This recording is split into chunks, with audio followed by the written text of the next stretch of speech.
Sir, wait lang po.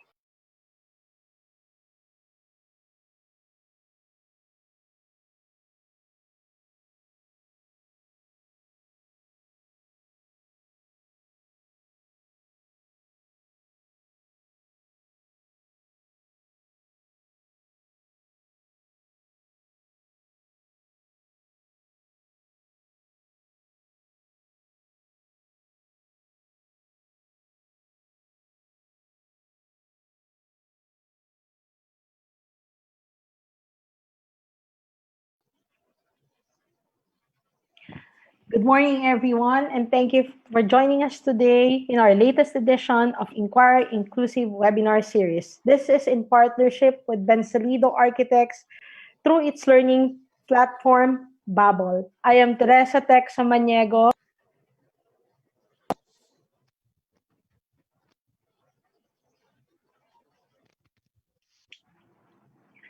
Good morning, everyone, and thank you for joining us today in our latest edition of INQlusive webinar series. This is in partnership with Buensalido+Architects through its learning platform, Babble.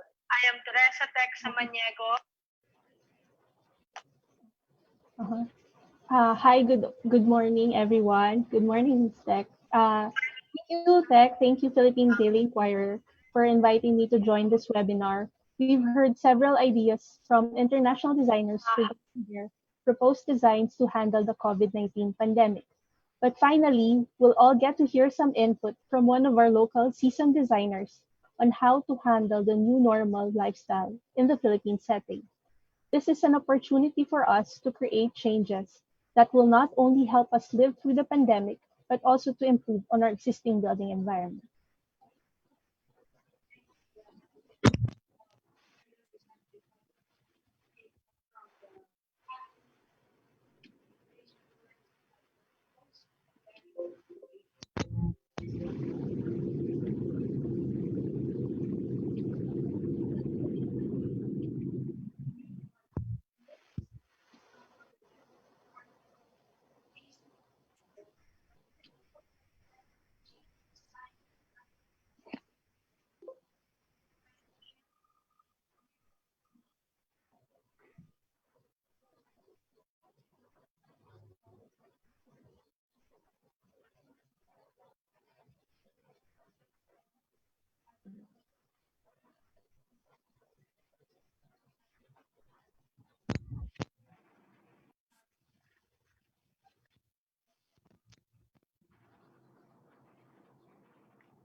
An architect's mission is to reach out to practitioners and advocates of culture and design and the public in general. And this is why they launched Babble, a series of talks on contemporary Philippine architecture, arts and design, which actually began as an internal program in the course. Again, with no further ado, let me stage now our conversation. And this is why they launched Babble, a series of talks on Good morning, Tech. Good morning, Vit. Good morning to all the viewers of Inquirer.net. I'm very excited to be here today to share with you some ideas and conceptualizations and visualizations about post-pandemic architecture.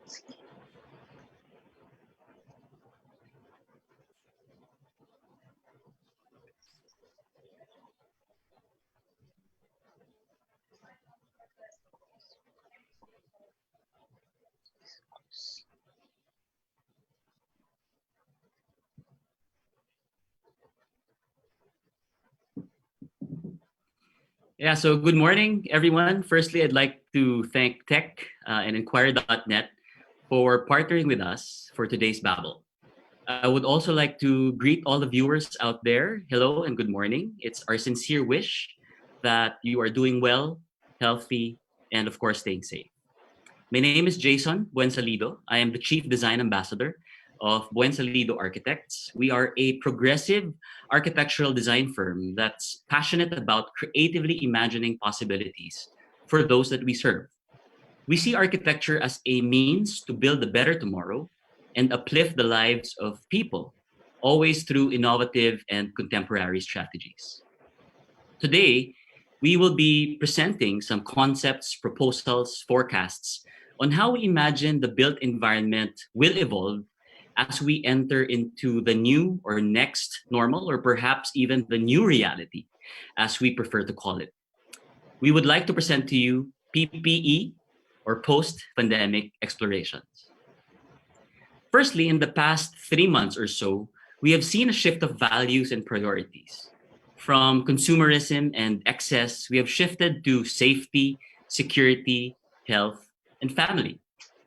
There has been a simplification of needs to what we now popularly call the essentials. New proxemics dictated by health and safety, not anymore by intimacy or privacy, have been developed, aka physical distancing. And there has been a burst in the use of technology, from tech that allows remote work to delivery apps to shifting communication modes from traditional to digital and even virtual. Lastly, there has been a renewed interest not only in sustainable buildings, but most definitely in healthy buildings. So one thing is for certain, we cannot simply go back to the way buildings were designed pre-pandemic. We need to imagine new ways of living, of working, of being beyond the pandemic. And that's what we hope to present to you today, ideas on how structures and spaces can be better, not just to be pandemic ready, but basically to uplift the quality of the spaces that we exist in. Now, the first step for us was to build a framework that would limit and focus our visioning exercise to things that we, architects and designers, can control, which of course are issues pertaining to buildings and physical spaces. Disclaimer though, this presentation does not include all sectors and the entire built environment. This is not an urban plan and is not meant to address all issues magnified by the pandemic. What this is though is a quick conceptual imagining of how specific buildings could and should evolve. Designing our built environment cannot be done by just architects and cannot be done with just a few clicks.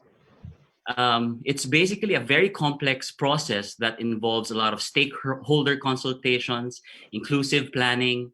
It involves policy making, strict implementation, and health and operational procedures. New business models need to be reinvented, tech, and a long list of things that are beyond our control.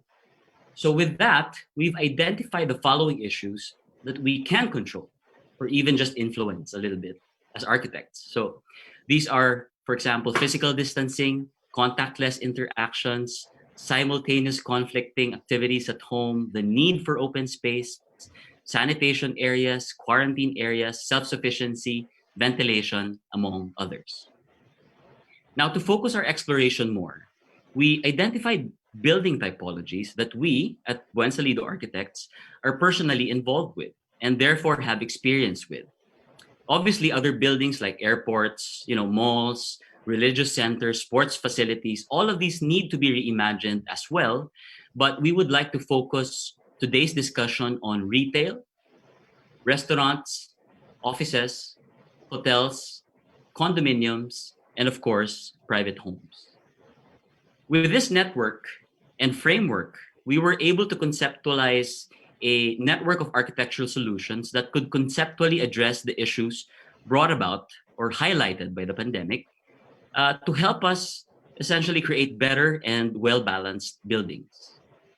So here's a quick rundown of concepts and ideas for our post-pandemic explorations. For retail, obviously there will be a big shift from the physical space to the digital space. For sure, though, there will be some that would stay in the physical space for various reasons. So in that case, we think a blended solution is called for. So this, for example, is a store that we designed for a tech product company. Circulation-wise, the layout must be reimagined to have this one-way flow that has one entry and a separate exit. The display shelves should be spaced farther apart from each other, complemented, of course, by floor markings to guide people about physical distancing. Stores or even malls could develop an app or perhaps partner with existing apps that would sort of create a seamless, contactless experience. So a queuing system, for example, could be part of that app where you schedule your store visit via an appointment through your mobile device or your phone, gives you the freedom to roam around the entire mall until your number is pinged on your phone. So once you get to the store, a comfortable lounge, for example, as shown here, maybe outside of the store or even inside the store, could be situated to keep the waiting experience, more pleasant. Like various strategies to keep the waiting experience more pleasant should be employed. In case they still need to wait a little bit more, because obviously the people inside the store should be limited. For payments, people should be able to pay from their devices, whether it's from the store developed app or other cashless transactional apps.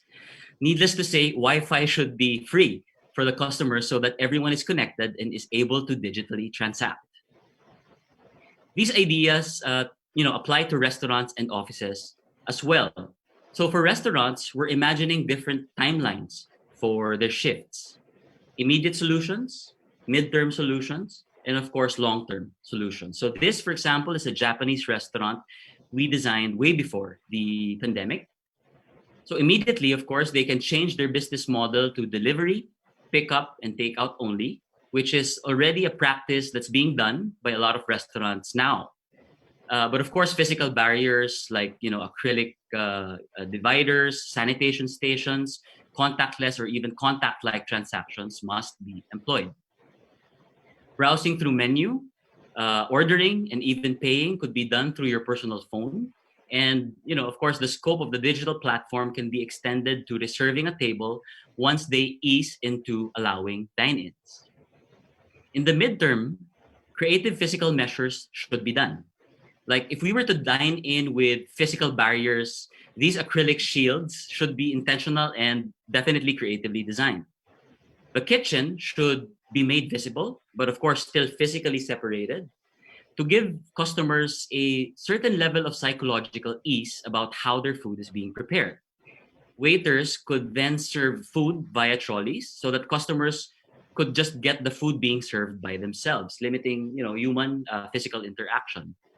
Alternatively, tables could also have pull-out mechanisms that allow waiters to just lay down their food without getting too close to the customers.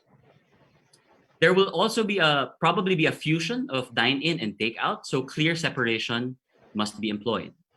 Back of the house should also be reorganized to have a dedicated sanitation area for staff, a changing room for PPEs for back of the house, and a dedicated receiving area and a sanitation area for the various deliveries.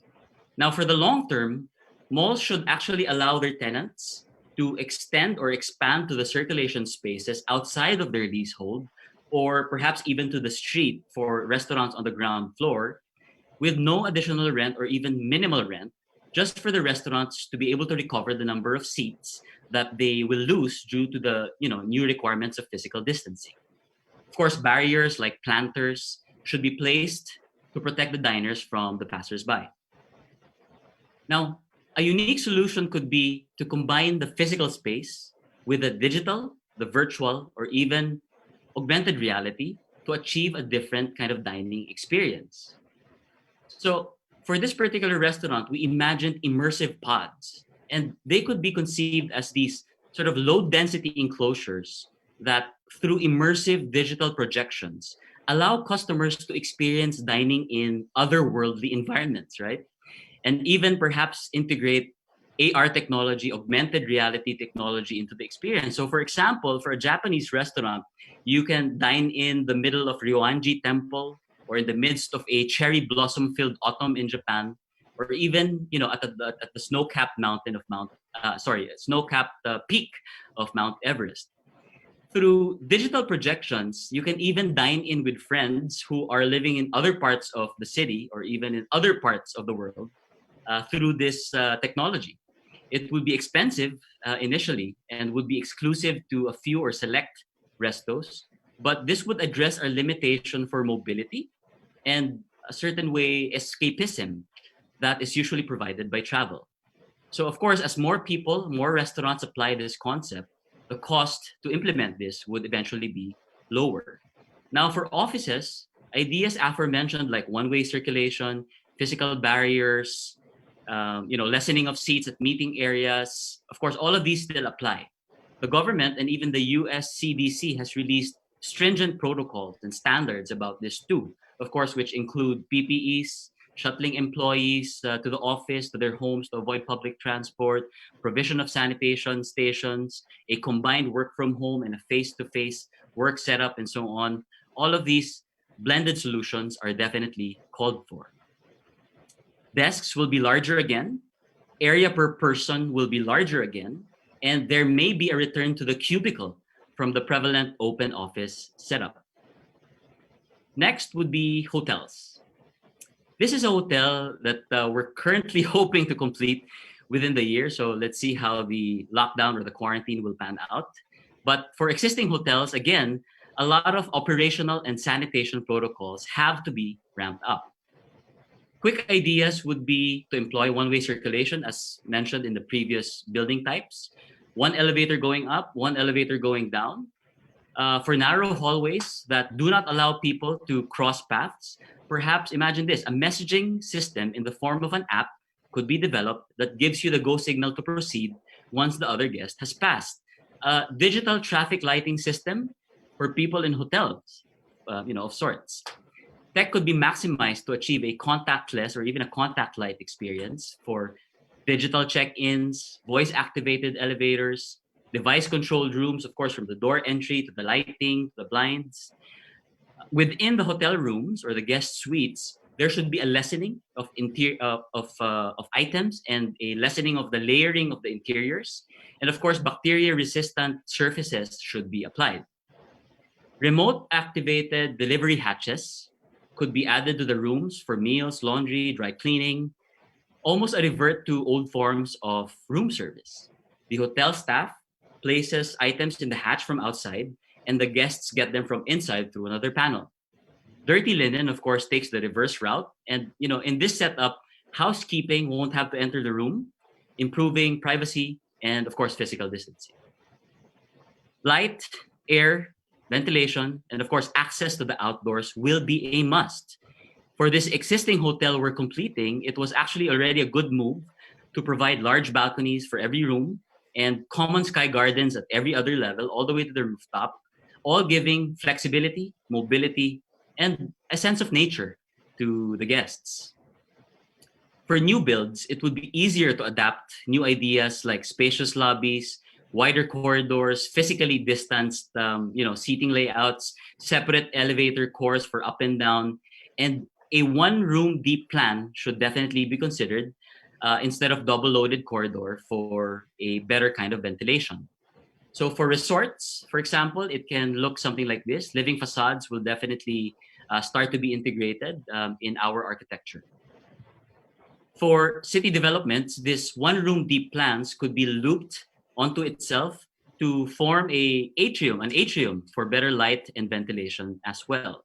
Again, hallways and even some portions of the lobbies or lounges should be considered to be naturally ventilated with a continuous movement and exchange of air, as air quality will be a large consideration in the future. All of these ideas could definitely be applied to different levels or different kinds of hotels, from luxury hotels all the way down to budget hotels.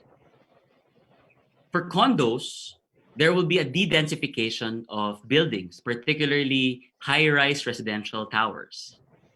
People will probably prefer to live in lower density, mid-rise residential developments. Now, even at that, we've reimagined a few tweaks to make the typical Philippine medium-rise building, or MRB, a little bit better. Take the layout for this typical MRB condo in Manila. The plan actually already works well, units are slightly larger than high-rise condos in the CBDs. You have single loaded corridors wrapped around the central atrium that allows natural light and ventilation to occur. Balconies are present as well. Of course, this is great. But what we realized is that it's still kind of difficult to create a sense of community and a support system in vertical living, unlike, say, living on the ground, where the chances of you seeing your neighbor is higher. So what if we introduce micro improvements that not only prepares condos for a pandemic, but enhances life even further on normal days? So what if we treat these corridors not as such, but as streets, or say sky streets for that matter?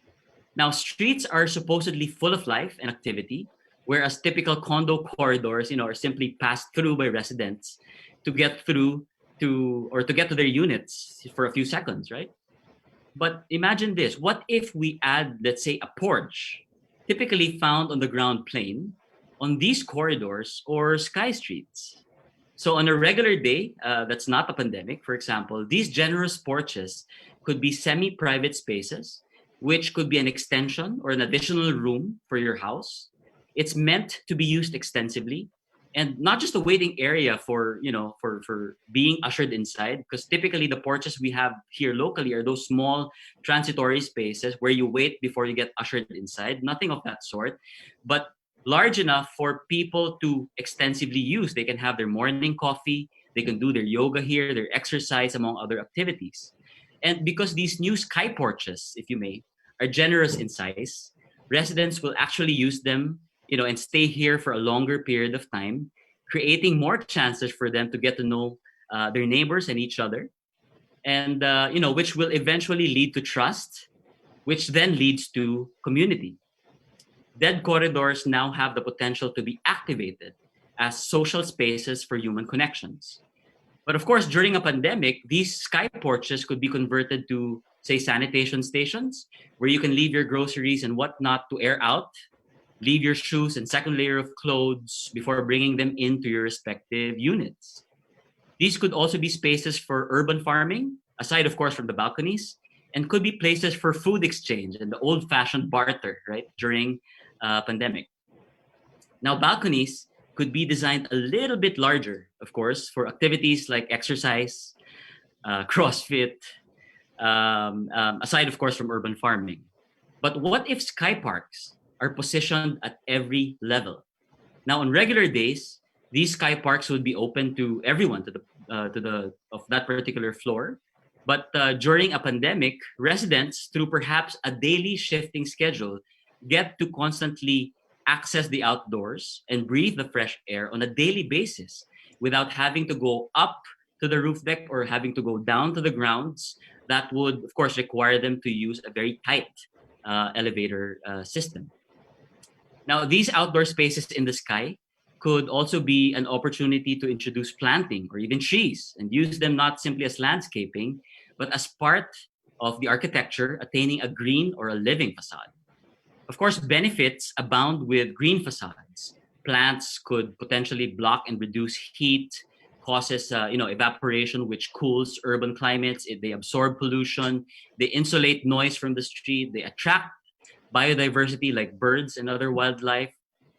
In other parts of the world, trees are actually now integral to high-rise buildings, and planting are integral to high-rise structures.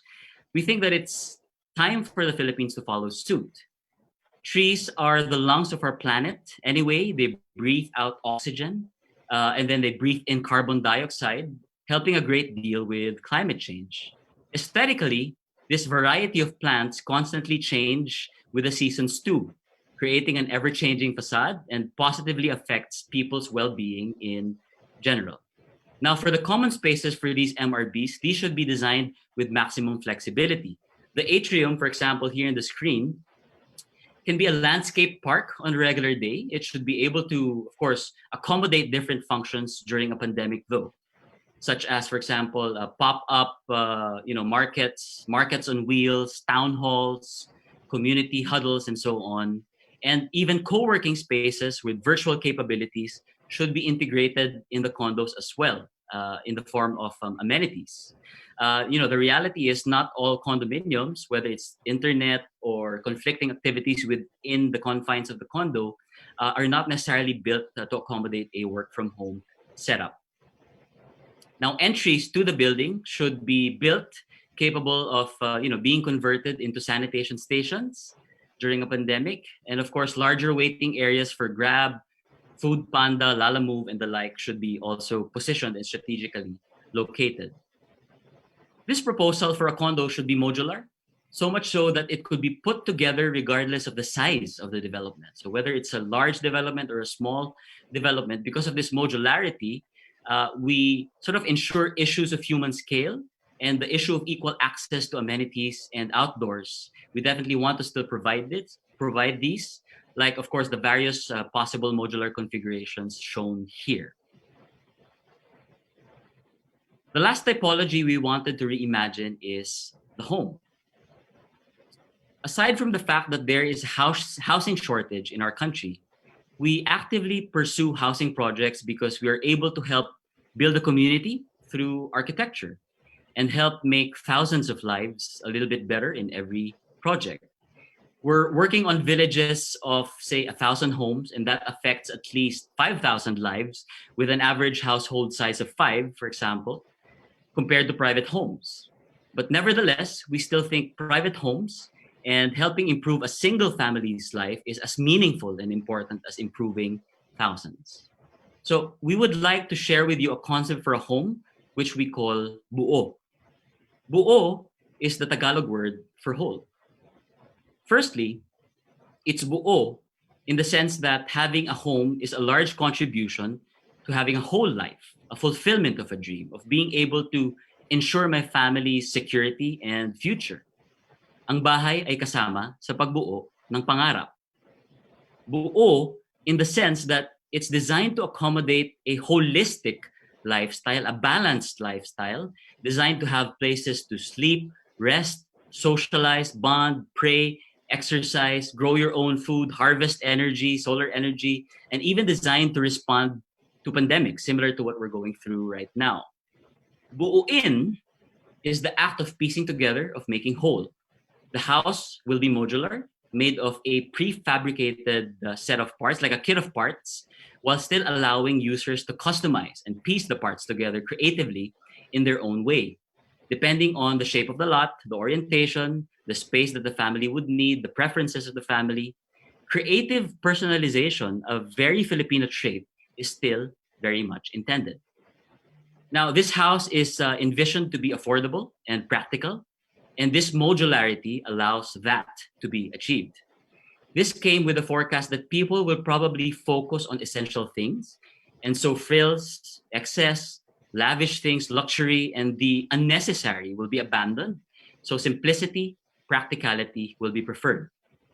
So this house is envisioned to be a straightforward, functional, modernist home, but one that suits our tropical setting and the contemporary Filipino lifestyle. So imagine a kit of parts, each part made of a 6-meter by 6-meter room module, with each module having a pre-designed function. So you can have, let's say, a sanitation module, a kitchen dining module, a living room, a family hall module, a bedroom module, and so on. And depending on the lot available, you can actually put it together in a way that works for you and your family. So for instance, this particular design is for a 3-level, 350 square meter house for a 300 square meter plot for a family of 5. It's an L-shaped house and was envisioned to be oriented towards a generous garden at the back to have a constant connection with the outdoors and nature. We introduced a large lanai at the back and of course a spacious porch in the front as a semi-covered space, something that we all wished we had a little bit more of during the lockdown, right? As previously discussed in the condos, porches could function as an additional multifunctional outdoor room that builds community, but could be repurposed into so many other functions during a pandemic. We thought about having a separate entrance apart from the main door during a pandemic, as shown here through the green arrow. So if you were, say, a frontliner, or even someone who is considered essential and is required to go to your workplace every day, even during a pandemic, you could use the secondary entry, which leads directly to a shower with a linen, of course, for dirty clothes, which could be brought directly outside to the laundry, ensuring that you're sanitized before you even enter your home where the rest of your family is staying. Now, all of the bedrooms on the second floor will have abundant natural light. They'll all be cross-ventilated, and definitely an access to balconies of their own for private outdoor space must be employed. During a lockdown, we learned that we need to have dedicated spaces for conflicting activities, right? So because all the members of the family are staying at home. So we provided dedicated areas for, a workspace separate from, say, a homeschool area or even an area for exercise. We also imagined the house to have a quarantine configuration, so much so that if there's a need to isolate, a member of the family, this can be done on the third floor, but not within the confines of a tiny room, but within a generous space where he or she can move around with complete amenities like a sitting area, a kitchenette, or even a balcony. The roof, of course, should definitely double as a source of sustainability, from harvesting rainwater, even just for irrigation, to harnessing solar energy for power and heating. Now, going back to the prefabricated parts, the walls and windows can all be customized according to specific preferences. So if you want more window space, or more wall space, it's possible. For the facade, we positioned a brisole or a sunscreen that not only blocks the sun, but also gives privacy and character to the exterior. Its position and material finish can be customized as well. So for example, this slide shows you the customizability of the look of your house. So, from a wood-clad house, an all-black house, an all-white version, a plant-filled living facade, or even a vibrant yet modernist palette, like the work of Luis Barragan of Mexico, whose culture has a lot of similarities with ours. Buo was Buensalido+Architects' attempt to provide an essential home. We pre-designed it for you, we will prefabricate it for you, we will assemble it for you, we can build it for you. Because all of the components were pre-designed and prefabricated, people will not only save the typical time-consuming process of customizing and designing a home, which of course we will still do if that's what the client prefers, but this also drastically lowers the cost of a B+A home, all while maintaining a high level of creative personalization, freedom, and expression within each family. Here are some more images of Buo, but that essentially concludes our reimaginings for architecture in the post-pandemic era. We would like to leave you with this short video to summarize our thoughts. All of these concepts are obviously creative responses to our collective experience during this lockdown. A lot of new issues popped up and some pre-existing issues were highlighted. We tried to use this time to reimagine a possible future for specific typologies of architecture, not only to address COVID issues, but really to find better ways of living. Our intent and hope is towards an architecture that balances commerce and quality of living, architecture that's built sustainably for the environment, but also focuses on health and wellness of people, spaces that allow community and meaningful interaction and connection, and experiences that give dignity to all. And that, ladies and gentlemen, are our post-pandemic explorations. We would love to hear your thoughts on this, so please do reach out to us so that we can have a discourse about these ideas and work together towards a better future. Thank you very much to all of you.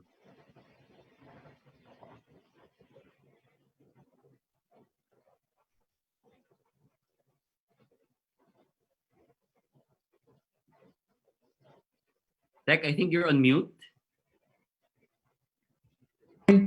Thank you again, Jason, for that very interesting and insightful discussion and presentation that you've given us this morning. It's quite interesting, especially given the current scenario that we are faced now, wherein the talk of the new normal has been the new normal. Okay, Yeah. so for now, we will be joined again by architect Vit Mawis to try to look more into these designs that you presented and how this can help improve our homes, buildings, and communities.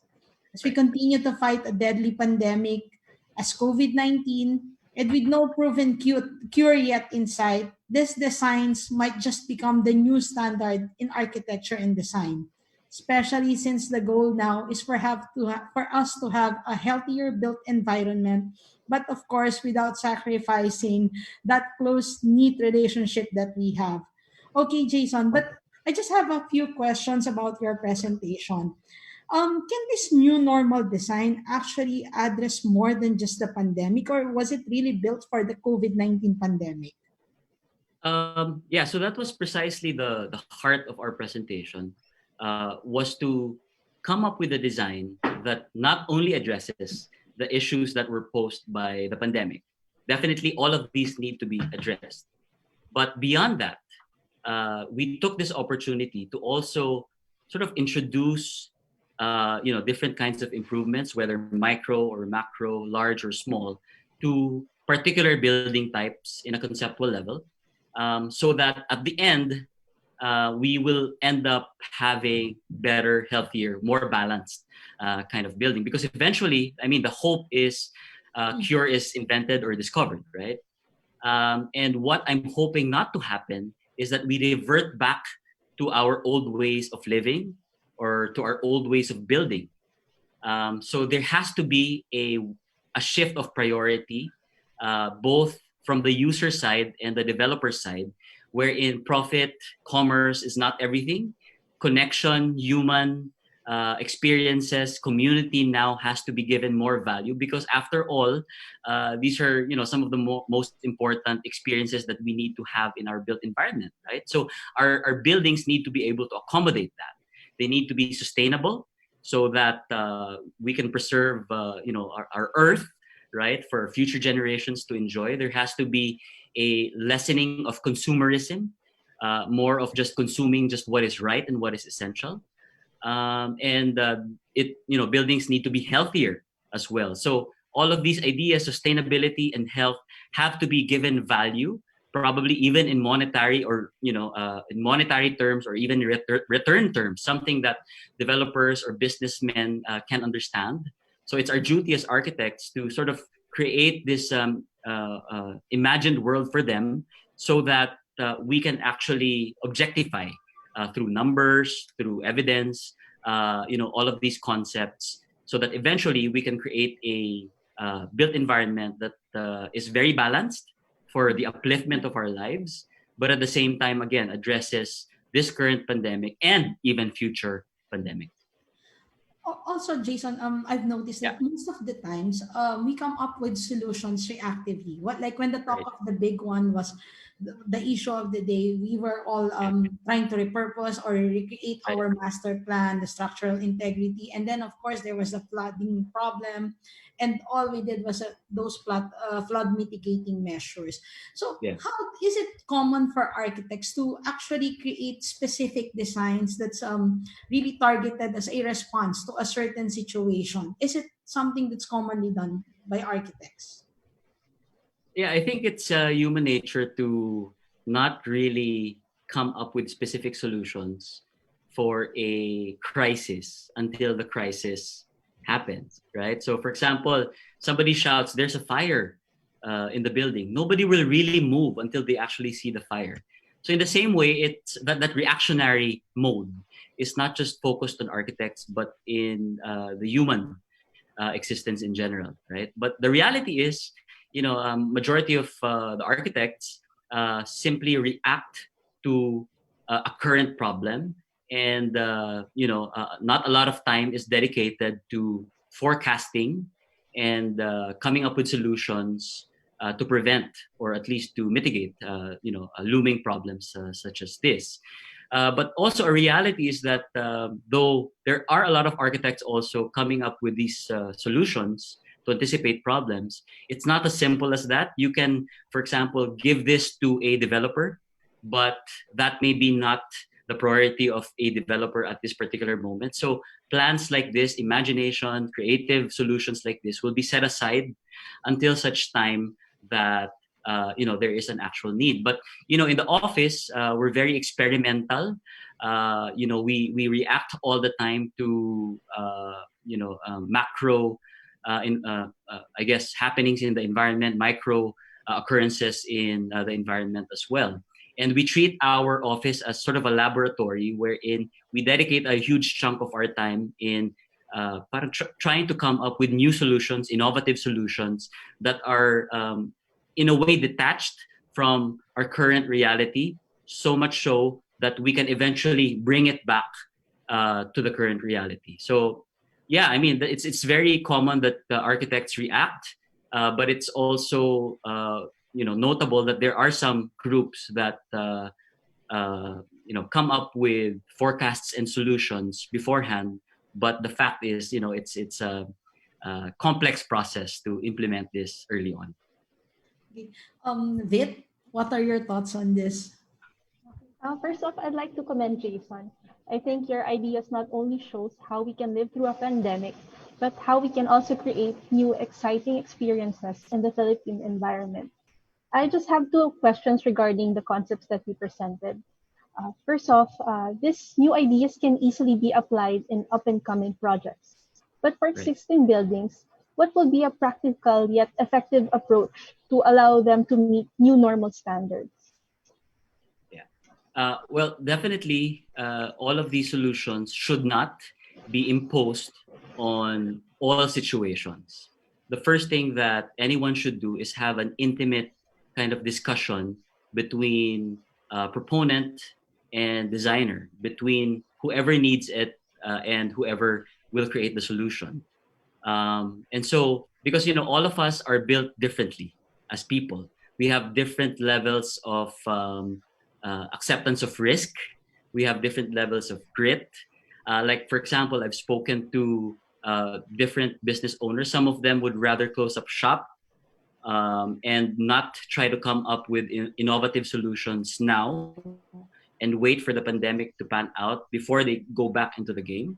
Whereas some entrepreneurs are very opportunistic in the way that they see opportunity in a crisis like this, and so they fight head on. So there has to be a intimate discussion between them and us architects, right? So after that discussion is conducted, designers and solution makers need to exercise a high level of critical thinking, because as mentioned, what we presented today is not a menu of solutions. These are just possible solutions that may or may not be appropriate to the different conditions of business owners and entrepreneurs. And I think that's a key word. Appropriateness is definitely one of the highest sifters of a solution before you can sort of suggest a solution to a client. I think that rings true with your idea that you mentioned before, that each project, it has its own solution. Yeah, absolutely. I mean, even with the architectural phenomenon all over the world. I mean, the world is getting smaller. Therefore, we have access to various architectural solutions being done all over the world through your phone. Compared to as early as a decade ago, 2 decades ago, you would have to wait for a printout of a magazine to land on our shores before you can even think of that innovative idea. But now it's everybody has access to that. So now it's time for high level of critical thinking, whether this idea that you saw in the other part of the world is actually applicable to your own context. And in a way, architecture and design should be about that. It should be about problem solving. It's not about forecasting or imposing a solution on a particular problem, but it should be about problem solving. Given that nowadays physical distancing has actually become the norm, how do you think spaces can encourage meaningful human interaction and connection if the users will actually be separated by physical barriers? Yeah. So physical distancing is a new idea of proxemics dictated by health, right?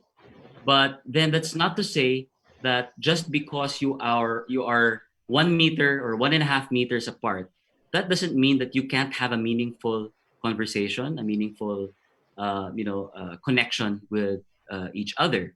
So for instance, the simple idea of building a porch or maybe a balcony and attaching it to a house. For example, if you design these porches in a large enough manner, then it doesn't only become a waiting area of sorts, it becomes potentially a whole host of different things. So you could use that for exercise. You spend 30 minutes there, your morning coffee, an hour there. Depending on the angle of the sun, you can actually work outdoors, right?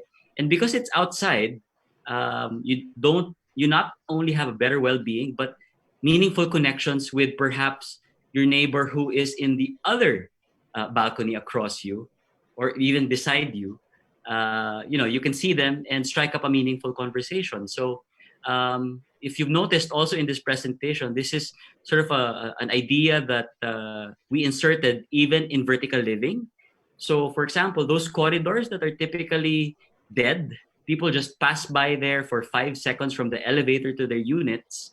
Now, if we insert porches there, people can now actually interact even in the hallway. So these become sky streets that is potentially social spaces that can become full of energy, and like what you said, meaningful interactions can occur. So it's basically an example of how simple introduction of not even new spaces to our old buildings or to our current norm can actually facilitate these non-tangible experiences of community building and human interaction. Okay. Jason, we have a question here from Jello Ramos. He's asking, how can we use the design principles to develop the solutions to be inclusive of middle income or low income sectors? Right. What we didn't show today are a lot of our projects for the middle income sector. So like as mentioned though, we're doing a lot of housing projects, villages of 1,000, 2,000 per village, that it almost becomes like a micro city, a neighborhood of sorts. And of course, definitely the driving parameter in projects like that is cost, right? So the more new ideas, the more uncomfortable the developer becomes, and therefore more resistant to those ideas. What we can do as architects is we can introduce micro improvements, right? That may start with big concepts such as what we presented today, but from those big concepts, you just extract the principle of those large, grand concepts and introduce them in a micro manner, incrementally out of each project. So much so that in 10 years, for example, when you look back at the time when you, say, designed a housing project, you would have said, hey, that was actually a large improvement that, almost nobody noticed because it was incremental, but it was working its way up towards a larger, much more effective kind of idea. So you have to be strategic about how you present your concepts also, understanding that, clients, the developers, and even users may have different agendas in their mind when they sift through the concepts that you introduce. So just be strategic about it and maybe incrementally introduce micro improvements. We just have another question from Rafael Soro. Sure. Regarding the prefabricated materials that you mentioned, what can you say about the resiliency of these materials for storm-prone areas? Can they be used to be built? Can we use them to build structures in storm-prone areas?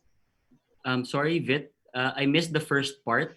The resiliency of what kind of materials? Can you Yes. just repeat? Regarding the prefabricated materials that you mentioned, Yeah. what can you say about their resiliency in storm-prone areas? Oh, everything can be pre-engineered. The beauty about prefabricating it is you lessen human error, right? Compared to fabricate or building it on site. So imagine this.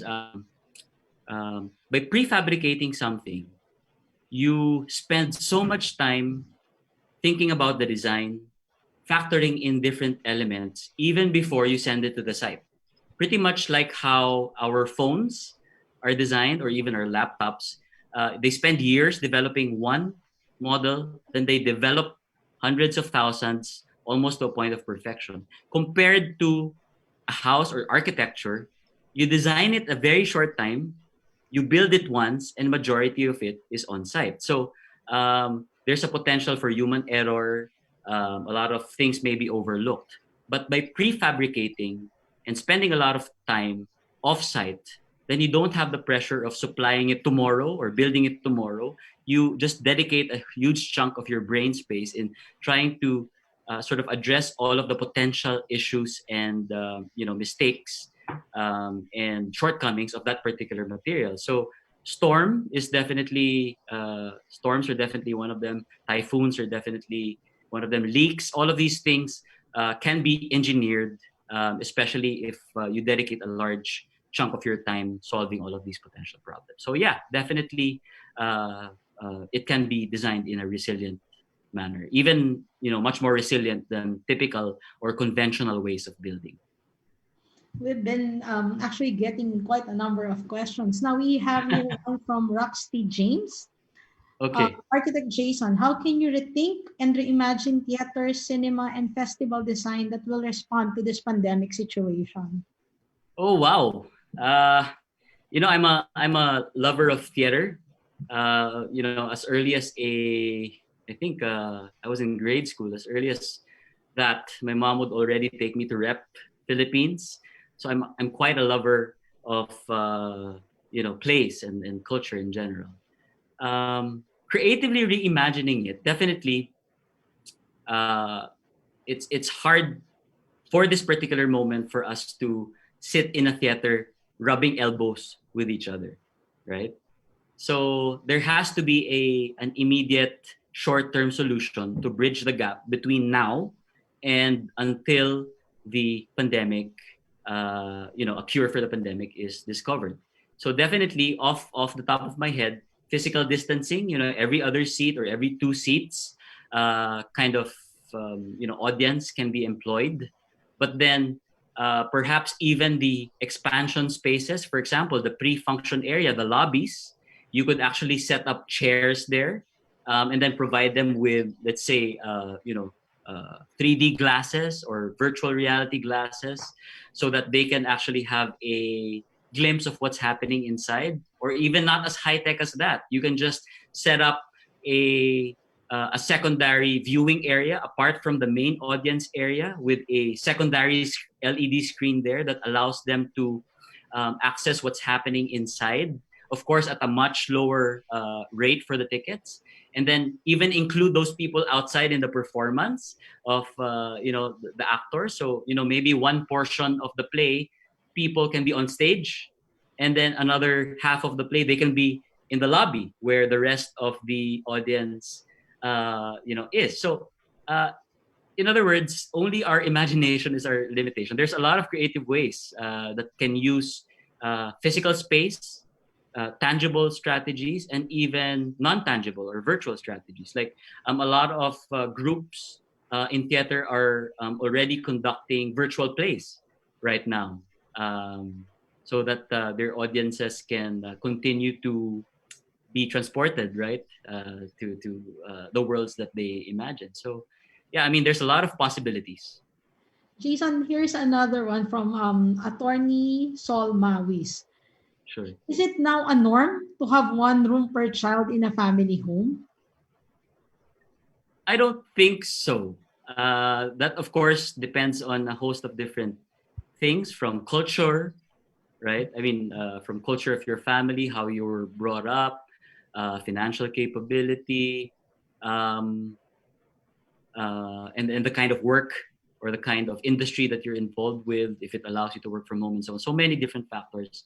I don't think it's going to be a norm, and it should be a norm. I think we need to have a freedom to choose how many kids or how big a family we want to exist in. After all, family is the most important shaper of our identity, right? But what will be a norm, as far as architecture is concerned, are multifunctional spaces. So gone will be the days wherein a living room is just a living room, or a bedroom will just be for sleeping.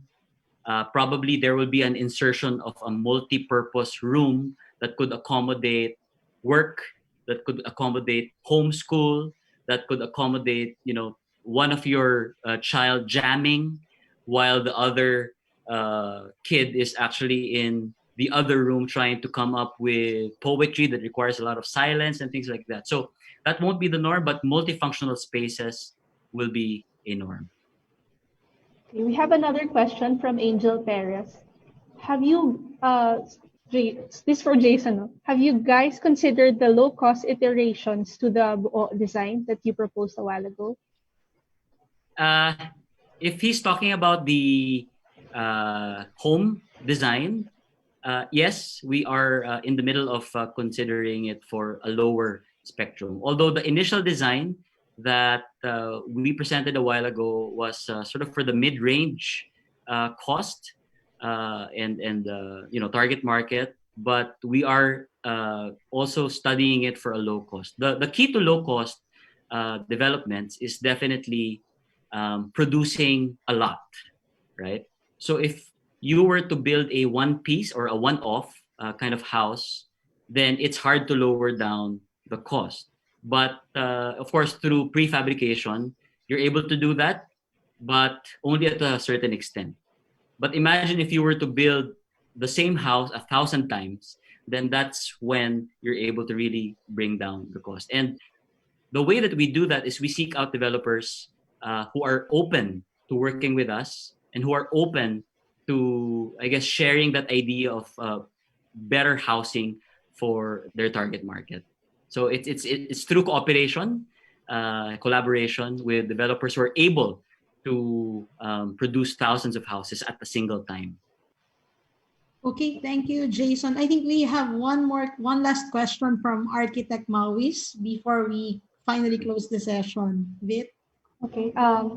So, Jason, regarding the co-working spaces that you mentioned in condominiums, I'd just like to go back to this. No? How do you think these spaces will be able to meet sanitation standards in today's times? Do you think that, given the need for social distancing, these spaces can actually be beneficial in the new normal setup? Right. Definitely, I think co-working spaces will still continue to thrive because number one, not all homes are built to accommodate a work from home kind of setup. So people will still continue to go to co-working spaces. Creatives and freelancers will still continue to go. Small companies will still continue to rent a certain number of seats in co-working spaces. But of course, the co-working spaces will have to comply to the standards, right, that the government has already put out. But then they can also refer to different standards all over the globe, like as mentioned kanina, the US CDC.